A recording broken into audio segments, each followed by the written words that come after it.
अस्सलाम वालेकुम स्टूडेंट्स। आज हम देखने जा रहे हैं फ़िज़िक्स का chapter 4 turning effect of force. उसके एक्सरसाइज के एमसीक्यूज़ हम सॉल्व करने जा रहे हैं। हमारे पास पहला एमसीक्यू है, a pair of unlike parallel forces having different lines of force produce.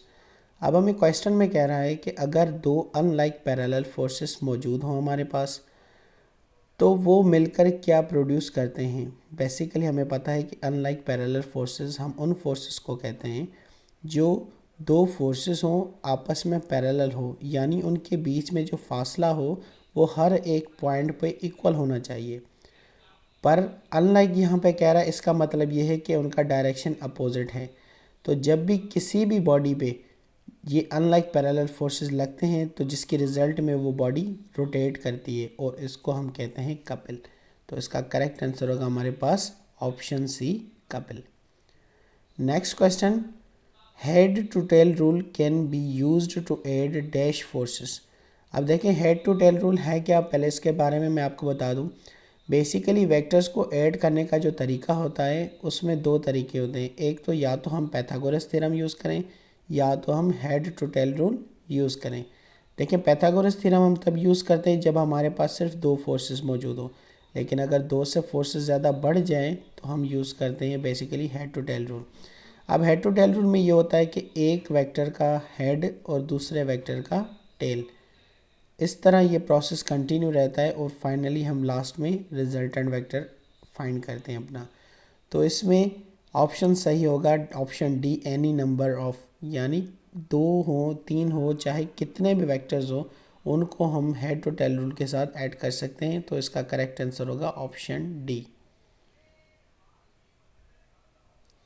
Next हमारे पास देखें, a force of 15 Newton makes an angle of 60 degree with horizontal, it's vertical component will be. अब देखें हमारे पास ये कह रहा है कि हमें फोर्स जो मिला हुआ है बेसिकली वो 15 न्यूटन है, जो एंगल बना रहा है 60 डिग्री विथ हॉरिजेंटल। अब ये हमसे पूछ रहा है कि उसका वर्टिकल कंपोनेंट कितना होगा। देखिए वर्टिकल कंपोनेंट के लिए हम इक्वेशन यूज़ करते हैं बेसिकली कि जो हमारे पास मौजूद है F is equal to F Y is equal to F sine theta. तो अब देखिए हमारे पास एंगल है 60 डिग्री, तो हम क्या करेंगे 60, उसके बाद जब हम साइन को प्रेस करेंगे तो ये हमारे पास 0.866 होगा।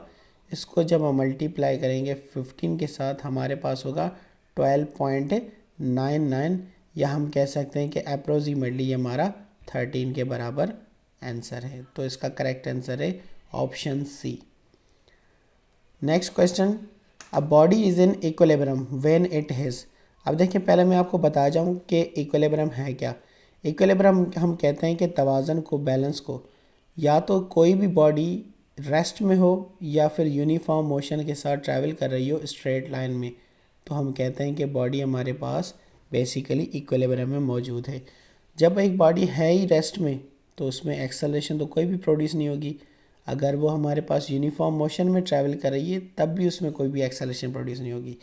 इसलिए इसका करेक्ट आंसर होगा option D, zero acceleration. Next हमें कह रहा है, अ body is in stable equilibrium after slight tilt of its centre of gravity. हमें ये कह रहा है कि स्टेबल इक्विलिब्रियम। अब देखें इक्विलिब्रियम की तीन स्टेट्स है हमारे पास, एक स्टेबल इक्विलिब्रियम, दूसरा अनस्टेबल इक्विलिब्रियम, तीसरा है हमारे पास न्यूट्रल इक्विलिब्रियम। स्टेबल इक्विलिब्रियम में क्या होता है कि जब हम ऑब्जेक्ट को बेसिकली डिस्टर्ब करते हैं, जब वो रेस्ट में पड़ा हुआ है उसको हम डिस्टर्ब इस तरह करें कि उसकी सेंटर ऑफ ग्रेविटी राइज कर जाए बेसिकली जहाँ पे वो मौजूद है बेसिकली बेस पे। तो जब हम उसको छोड़ेंगे, छोड़ने के बाद वो ऑब्जेक्ट वापस अपनी जगह पर आ जाएगा, यानी कि उसकी सेंटर ऑफ ग्रेविटी वापस नीचे को आ जाएगी। इसलिए इसका करेक्ट आंसर है is eight lowest position. Next हमारे पास है अनस्टेबल इक्विलिब्रियम। जब अनस्टेबल इक्विलिब्रियम में कोई भी ऑब्जेक्ट मौजूद है बेसिकली, जैसे हम कहें कि एक बाउल लें, अगर हम उसको उल्टा करके रख दें, उस पर कोई भी बॉल वगैरह रखें, जब हम उसको डिस्टर्ब करेंगे बॉल को तो वो वापस बॉल ऊपर बाउल की तरफ नहीं आएगी, क्योंकि वो बॉल नीचे आ जाएगा, उसकी सेंटर ऑफ ग्रेविटी चेंज हो जाएगी। तो इसलिए अब हम कहते हैं कि कोई भी ऑब्जेक्ट जब किसी हाइट पे मौजूद है, उसको जब हम डिस्टर्ब करें तो बेसिकली डिस्टर्ब करने के बाद उसकी सेंटर ऑफ पोजीशन चेंज हो जाएगी और वो हो जाएगी इस पोजीशन एट इट्स बॉटम।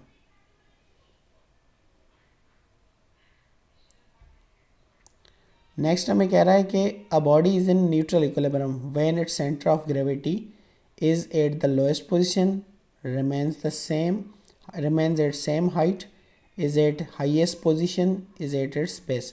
अब देखें जब भी किसी स्ट्रेट पाथ पे कोई बॉल वगैरह पड़ा हो, जब हम उसको डिस्टर्ब करेंगे तो बेसिकली क्या होगा, उसकी सेंटर ऑफ ग्रेविटी जो होगी वो सेम हाइट पे रहेगी, सिर्फ उस बॉल की पोजीशन चेंज होगी, इसलिए इसका करेक्ट आंसर होगा remains at same height। Bunsen burner is made stable by. अब बंसन बर्नर हमारे पास क्या है, जैसे कोई भी हमारे पास बंसन बर्नर की स्टेबिलिटी बढ़ाने के लिए हम क्या करेंगे, सिंपली ऑब्जेक्ट का बेस बढ़ा देंगे, यानी कि उसका हम क्या कर देंगे, इंक्रीज कर देंगे बेस का एरिया।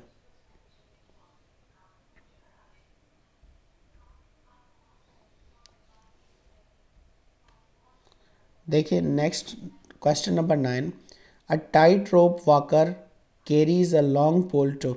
अब देखें जो बेसिकली रस्सी पे चल रहे होते हैं, जो रोप वॉकर, वो क्या कर रहे होते हैं कि जब एक पाँव उठाते हैं उससे क्या होता है, उस पैर को उठाने से उनकी सेंटर ऑफ ग्रेविटी रेज कर जाती है, जिसको बैलेंस करने के लिए वो क्या करते हैं, पोल लेते हैं, उस पोल को वो जब नीचे की तरफ झुकाते हैं तो बेसिकली उनकी सेंटर ऑफ ग्रेविटी बैलेंस हो जाती है, तो इसलिए वो क्या करते हैं, lowers his centre of gravity, यानी उस पोल को यूज़ करते हुए वो अपनी सेंटर ऑफ ग्रेविटी को बेसिकली कम करते रहते हैं नीचे की तरफ।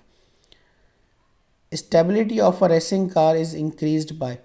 अब देखें जो भी रेसिंग कार्स हमारे पास मौजूद होती हैं, आपने देखा होगा अक्सर उनकी हाइट होती ही नहीं, उसकी वजह यह है कि अगर हाइट ज़्यादा होगी तो उसमें एयर की रेजिस्टेंस मिलेगी, उसे फ्रिक्शन मिलेगी, जिस वजह से उसकी स्पीड कम हो जाएगी।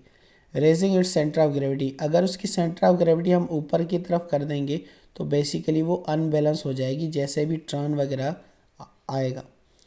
डिक्रीजिंग इट्स विड्थ, अगर हम उसकी विड्थ कम कर देंगे तो बेसिकली विड्थ कम करने से हमें कोई फ़र्क नहीं पड़ेगा ना, उसकी स्टेबिलिटी ऊपर से ये क्या होगा कि उसका वेट अनबैलेंस हो जाएगा। नेक्स्ट हम क्या, lowering its centre of gravity, हम बेसिकली क्या करते हैं, सारा का सारा वज़न जो होता है रेसिंग कार में उसके बेस में पड़ा होता है, यानी जितना हो सकता है हम कहते हैं कि वो सरफेस के साथ टच हो उसकी सेंटर ऑफ ग्रेविटी, तो उसका करेक्ट आंसर होगा ऑप्शन डी। Thank you. अगर आपको हमारा चैनल पसंद आए और वीडियो पसंद आई तो लाइक ज़रूर कीजिएगा और सब्सक्राइब करना ना भूलिएगा। Thank you.